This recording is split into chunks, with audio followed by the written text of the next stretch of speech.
Have you ever felt an unexplainable presence? A whisper in the quiet, especially when your world felt shattered by loss? What if those weren't just comforting thoughts, but direct messages from a divine source? In today's video, I want to explore profound, real-life instances where people, including myself, have felt that angels, or even God Himself, reached out in the middle of sorrow. These moments, subtle yet powerful, offered guidance, comfort, and the reminder that we are never truly alone. After profound loss, there's a silence, a heavy quiet that fills every room and every thought.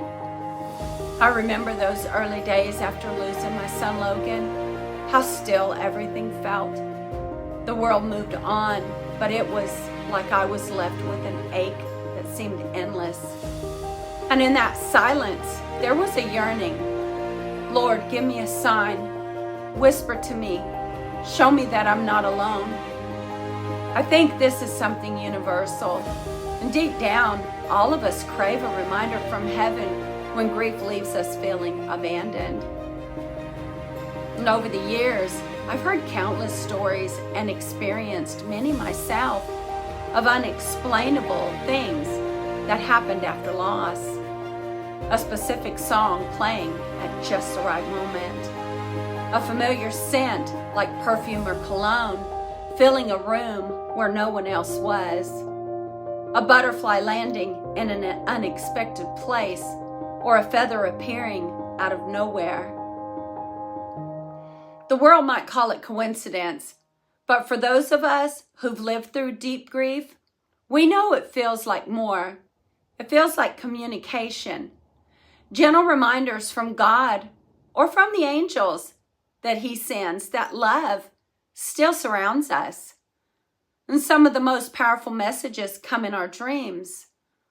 I've heard stories of people dreaming of their loved ones with clarity so vivid, it was as if heaven opened just for that moment. A word of comfort, a smile, a vision of peace. Even in my own journey, I've had dreams that carried messages I never could have made up on my own. Moments of assurance that Logan was safe, happy, and at peace.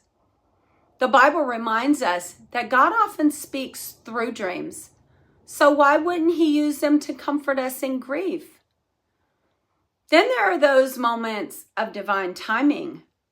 The right person at the right time.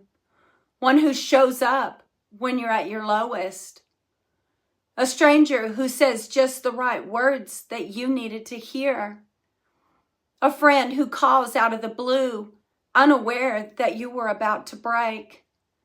An opportunity, a provision, a reminder that help is never far away. I call these angelic nudges, divine interventions that remind us God sees our tears and responds with tender care. So how do we hold on to these moments without dismissing them? Stay open and pay attention to the subtle things. Write them down in a journal. Every sign, every whisper. Pray with expectation, asking God to continue showing His presence. Believing in these ongoing connections doesn't mean we're clinging to the past. It means we're trusting that love transcends boundaries, that God's promises are alive, and that grief can become a doorway to deeper faith. Here's the truth that I've come to know. Grief transforms us, but it does not separate us from love. And sometimes, if we're willing to look closely, we'll see that heaven is much closer than we think. I'm Angela Frazier, and if this message touched your heart, I'd be honored to pray with you and cry with you, or simply say, me too. And remember, you are not walking this journey alone.